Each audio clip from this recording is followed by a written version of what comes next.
Hey everyone, welcome back to episode 98 of Structure and Flow, the productivity podcast for creative entrepreneurs. And we did it, honey. Oh, I'm blowing all the papers over with my heavy sigh. So this is episode number 4 of our part 4 series on Discover Your Unique Productivity Style. Woohoo! I love it. Today we're talking about the creator. And people may think that because we talk about creatives and that our business is about creative entrepreneurs, that everyone who listens to the show is a creator. But I want to make a clear distinction here between being creative and having a creator as your unique productivity style, because there is a difference, right? The way that you approach time as a creator is unique. And we have many creatives in our community who show up as commanders, contemplators, and conductors as well. Yeah, everybody's bringing that creativity to the table. This kind of tends to close things in a little bit closer in terms of a productivity style. And there's definitely some attributes that are relevant just to this person. And I also think that we are all a beautiful blend of all 4 productivity styles. And one of the secrets to really creating a productivity system or a time management system that works for you is to use these productivity styles like building blocks and to take some of the gifts and challenges that really speak to you and build a model that is just for you. Because the truth is, you could read David Allen's Get Things Done. You could read Brian Tracy's Eat That Frog. You could try the Pomodoro method. You could try Brad's focus blocks, which we're going to talk about in the next episode, in episode number 99. There's so many different approaches, and you may be feeling really frustrated. Maybe you're like me and you're a planner addict. That would be a creator thing. And you have bought every planner out there, but once you get them, you find they're completely overwhelming. This is because as the creator, the productivity has to be a match for your unique style. So quit trying to do it like everyone else and use your creativity to define a productivity style that works for you. And I realize I dove right in there and we didn't share the quote. You want to share the quote? That's all right. She's got a surrealist in here for the quote today. It's a Franz Kafka quote.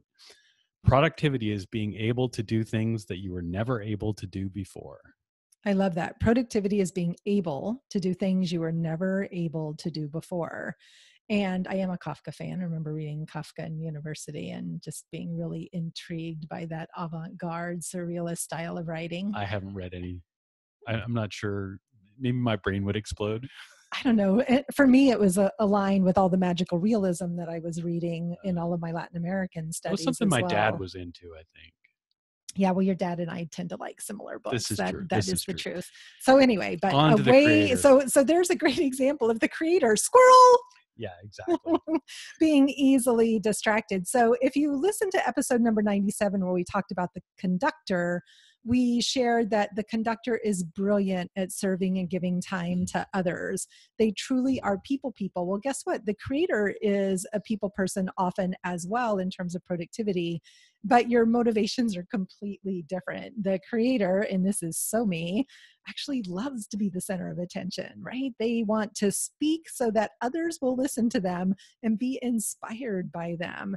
And so you really get fed from processing verbally, from talking through your ideas with other people. So writing things down or being locked in a room by yourself to be creative is not your favorite way to make stuff or get stuff done. Yeah, it's a funny note that Manette has here. For creators, you tend to prioritize time with people over tasks, and you dislike paying attention to details, hoping they will magically disappear or someone else will attend to them. I'm pretty lucky to have a contemplator on my team because he's way better at paying attention to those details that I wish would disappear. Yes, I remember all the tasks. He does remember all the tasks, and it overwhelms him as the contemplator, whereas the creator, I find them easy to ignore or avoid. And this is a great example. If you listen to the first in this 4-part series about the commander, I'm equal parts commander and creator, which is probably pretty crazy making for my business partner and spouse, the contemplator. Not at all. Speaking of surrealism. Yeah. So as a creative, Manette's got here, you're the most productive of the 4 types. And yeah, absolutely. I really want you to sort of acknowledge that, right? No, I want you to unravel that for us. You want me to unravel we're talking about productivity. We're on a productivity podcast. and you said the most productive person. Are you talking about just the sheer amount of work that gets Yeah, pushed so through? that's a great question. So the creator has a huge capacity for starting things. They have a pretty sucky Oh, capacity for finishing things. gotcha. And So it's not necessarily I'm not productivity. being judgy here of anyone else other than myself when I say that. But one of the things that makes us unique as creators is our ability to come up with amazing, brilliant ideas, but we need support in bringing those ideas to completion. I would invite you to look around your office or look in your computer and see how many projects you've started and never finished. So these are the bright, shiny Yeah. ideas that you jump into because it's really fun to start hmm something, and then the luster wears off. So that's not necessarily productivity. Well, but they're getting a lot done. And the problem is that for the creator is that you're not getting enough of the right things done. So a big reason why we started the Structure and Flow podcast and have completely rebranded from Path to Profit is because we're seeing this happen over and over again, that so many people are great starters, not great finishers. And I'm learning to be a good finisher. And at the same time, as a creator, we tend to have the capacity to pretty effortlessly move in and out of multiple projects at the same time. Like I can switch between creative products pretty effortlessly. On a weekend, you might find me writing articles or content for one of our online courses, painting, and I'm in a creative depth coaching program right now, and I'm making lots of collage and doing deep interpersonal work, which has been just a crazy thing. That's interesting because I think I struggle to I want to get up ahead of steam with a creative project and really get into it and not let go of it. I'm not really tempted to bounce around as much. And so when you look at the two approaches to how, or actually the four approaches to how these styles manage time as well as manage projects, it can really give you deep insights into what's going to work for you. What I notice is I can get super excited and get 3/4 of the way down a path and then get distracted by another idea and not complete an idea. So where Brad is my biggest gift is helping me to bring ideas to completion, or before I go down the path of a new project, to ask, is this really going to serve our business? Is it in alignment with our quarterly projects and with our annual goals? So learning to ask myself some better questions about why I want to go down that path and what I think I will get from it. So how are creators with time management? We tend to be pretty much outside of time. And I wouldn't say this is actually really true of me. I'm very conscious of time. And in part, that was how I was raised, to be very respectful and conscious of other people's time. But we can tend to completely forget about time, especially when we have the opportunity to be in creative flow. And we actually love that opportunity to be very intuitive and to lean in a more creative way into what needs to get done. So we don't tend to love structure or being told I have to do this, like I have to write a blog post at 9 o'clock tomorrow. We might want to wake up in the morning and go for a walk and do meditation and yoga or paint or drink 3 pots of coffee. And then maybe we're ready to write the blog post, or we say, I don't really want to write the blog post, but wow, I had some great dreams overnight about the new course I'm going to create. I'm going to spend an hour on that. So learning how to create both structure and flow is more I important see for what the you did there. creator than any other productivity style. So let's dive into this a little more deeply. A typical creator, how are they going to do in a small team as a business owner, maybe a solopreneur? How are they going to be able to tackle all of the, let's say, non-creative things that have to happen in a business on a schedule when all they really want to do is jump into that next bright shiny idea or have fun developing their newest coolest thing? You know, we've talked before, another one of our favorite books. I know someone that listens to our podcast recently said, wow, you guys read a lot of books and mention a lot of great resources. And it's because one of our shared core values is continuous improvement. And we are constantly learning and looking for ways that we can grow ourselves in our business. And one of the ones we read 3 or 4 years ago that had a big impact for us was Rocket Fuel. and I can't remember the authors right now, Mark Oh, Winters, I believe. We'll put it in the show notes for you, but Rocket Fuel is about visionaries and integrators. And commanders and creators often tend to fall on the visionary side, and we need integrators, meaning we need a team of people around us to help us set us up for success. So it's not our natural gift to use time blocking or to use focus blocks, some of the strategies that we talk a lot about with our clients and that we'll be sharing more about here on the podcast. So I would say, to answer that question, get support like the Conductor. You don't have to do this all by yourself.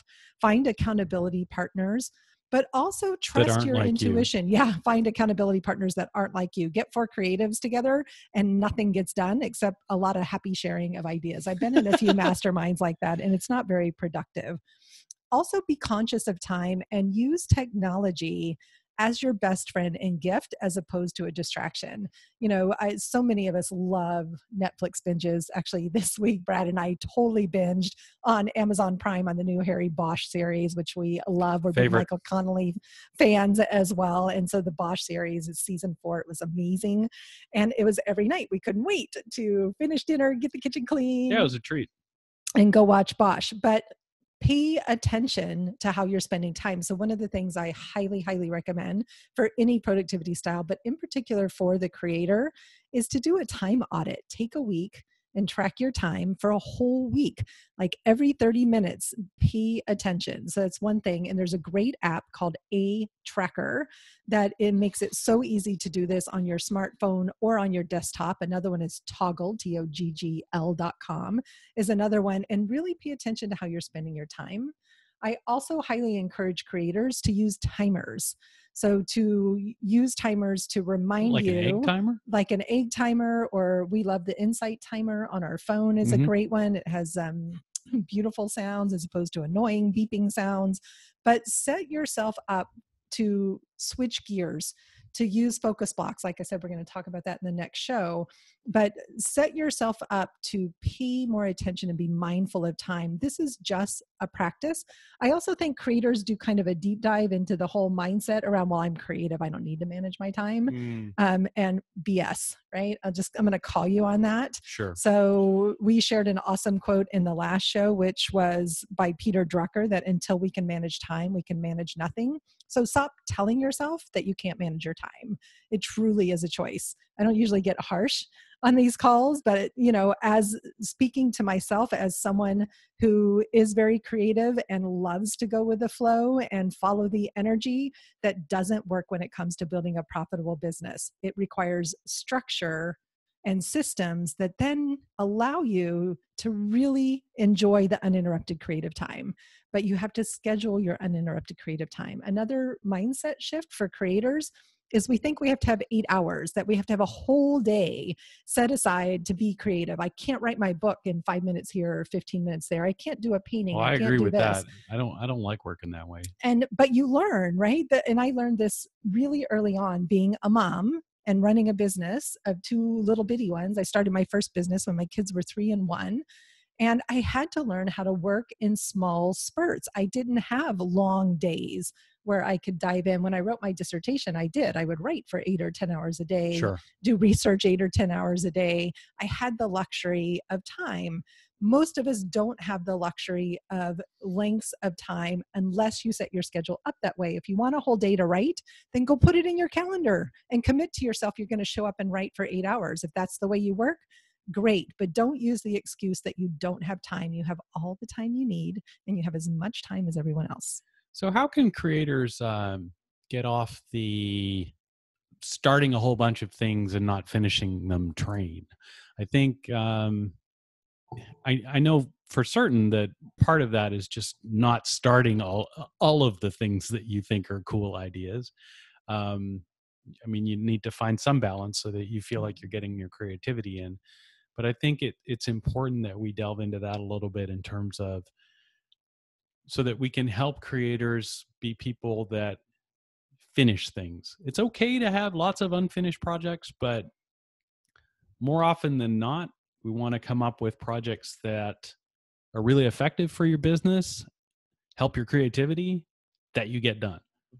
So what can we do to help people with that? That's such a great question. So, a couple of things come to mind. First, I would always keep an idea book or a brain dump book, some kind of a journal or a Google Keep file. We love Google Keep or Evernote, whatever your favorite way of capturing ideas. Keep all of your ideas. As the creator, this is your gift to the world. You are a brilliant problem solver. You see connections where other people don't. So, it's so important to capture all of your ideas. The trick is to only focus on one idea at once in terms of building, implementing, and delivering. And what I found is that if you just love on and honor those ideas and say, I see you, I receive you, and capture it in whatever way feels playful for you, then it frees you to go back to focus. It's when we have all those ideas rattling around our head at the same time that we can get completely overwhelmed. So give the idea a voice on paper or in a document somewhere, and let it go for the moment, knowing you can come back to it at another time. So that's one thing. The second thing is you need a business plan. Creators more than any other types, although I would say every business owner needs a business plan. You need a roadmap that shows exactly what it is that you want to build, why you're building it, and where you're going. Wait, you mean you don't get to just be free and easy and keep doing neat things? Yeah, I tried that. Right. And my company made a lot of money, but I didn't. Right. So I learned the hard way about how important it is to really have that plan in place. And that plan should be flexible, right? For the creator, especially, you need flexibility more than anything else. So for me, plans are more like guardrails, right? They're kind of the things that you bounce between back and forth, but you can also test your ideas. And I think this is something you've really helped me understand how to do more effectively by pulling me out of idea mode, even though you get caught up in new ideas too. We both love that. Yeah. But helping us always ask the question, is this idea or project or book or whatever it is that you're thinking about going to move me closer to my goals or further away from my goals? Yeah. And sometimes it's just a sanity check and you need another brain to bounce that off of. So why don't we wrap up by summarizing the great parts about the creator, some of their challenges, and what bullets we can give them to take away. Awesome. Great. So the creator from a productivity style gets almost too much done without understanding how to focus in on the idea that's most likely to make them money in their business. So learning to focus. So the ideas are your gift, your ability to stand in front of people and inspire and motivate, or to create products and services that are inspirational and motivational, whether that's a picture on the wall or a wedding video, doesn't matter, right? It only matters that the work you do really connects deeply with people and your work is needed in the world. What the creator needs to focus on is the back end side of running your business in a way that feels totally aligned. And they can do that by managing their ideas a little bit more effectively, having a plan in place, building a team. We talked about that earlier, having support. You do not have to build your business alone. Having a VA just 1 or 2 hours a week to take some of the details off your plate can bring you so much peace of mind. And then you get to recapture those hours for doing your creative projects. Good stuff. And I think you've got down here, schedule lots of time for adventure and travel and play as well, which sounds like fun with the summer coming up. Because the creators need to have that playtime, right? It's so important. I think we all do, but especially the creators. Mm-hmm. And I would say get technical support as well. I married my technical support. I didn't marry him because of the technical support. I like to think you married me for another reason than that. I did because I love you. It's probably my hair. Yeah, and we're celebrating this week when this episode is coming out. We're celebrating our 23rd wedding anniversary. Wow. Woohoo! Yay, us. That's incredible. My parents just sent me an email, said they celebrated their 55th. 55. Can you imagine? Yeah, I hope we get to 55. That's a lot of podcast episodes. That is a lot of podcast episodes. So yeah, schedule plenty of time for play, adventure, and time off. Your love of making stuff and doing things can overwhelm you. I noticed I was telling Brad this morning, I was feeling a little tired. He's like, maybe you've been working too much. And I'm like, oh, there's my commander and my creator both coming to the foreground. Good stuff. Managing your time is a choice. You can do it. We believe in you, and the world needs your creative ideas. So keep creating. Great stuff. So you have now gone through all of our unique productivity styles, the commander, the contemplator, the conductor, and the creator. If you're just new to this, hop on over to pathtoprofitacademy.com/UPS quiz. pathtoprofitacademy.com/UPS quiz. We'll have that in the show notes. It's a quick quiz you can take. You'll get the results emailed to you in a nice PDF. And we really feel like between these podcast episodes, some blog posts, and those results, you should be able to take your productivity to the next level by just understanding that much more about yourself. Yep. And in the next episode number 99, we're going to be talking about focus blocks and how Brad, our awesome contemplator, is using these to increase his daily productivity. It's going to be epic. I'm wondering, maybe I should copyright those or something. What, your focus blocks? Yeah. We'll see. I don't know. You need to start sharing out your like little typed up things on the binder rings. He's got all kinds of creative visual ways that he's making the focus blocks work. You guys you'll enjoy it. It's going to be fun. See you next week. Bye.